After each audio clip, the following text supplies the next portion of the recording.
গাজীপুরে সাংবাদিক আসাদুজ্জামান তুহিন হত্যার ঘটনায় মামলা হয়েছে। বৃহস্পতিবার রাতে নগরীর বাসন থানায় অজ্ঞাত পরিচয়ে আসামিদের বিরুদ্ধে নিহতের বড় ভাই মোহাম্মদ সেলিম বাদী হয়ে এ মামলা করেন।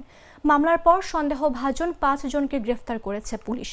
বাসন থানার ভারপ্রাপ্ত কর্মকর্তা শাহিন খান জানান, সাংবাদিক আসাদুজ্জামান তুহিন হত্যার ঘটনায় তার বড় ভাই মোহাম্মদ সেলিম বাদী হয়ে অজ্ঞাত পরিচয়ে আসামিদের বিরুদ্ধে একটি হত্যা মামলা করেছেন। বৃহস্পতিবার গভীর রাতে মামলাটি রেকর্ড হয়। রাতেই বিভিন্ন স্থানে অভিযান চালিয়ে ঘটনায় জড়িত সন্দেহে ৫ জনকে আটক করা হয়েছে। তাদের জিজ্ঞাসাবাদ করা হচ্ছে, জড়িতদের গ্রেফতারে অভিযান চলছে।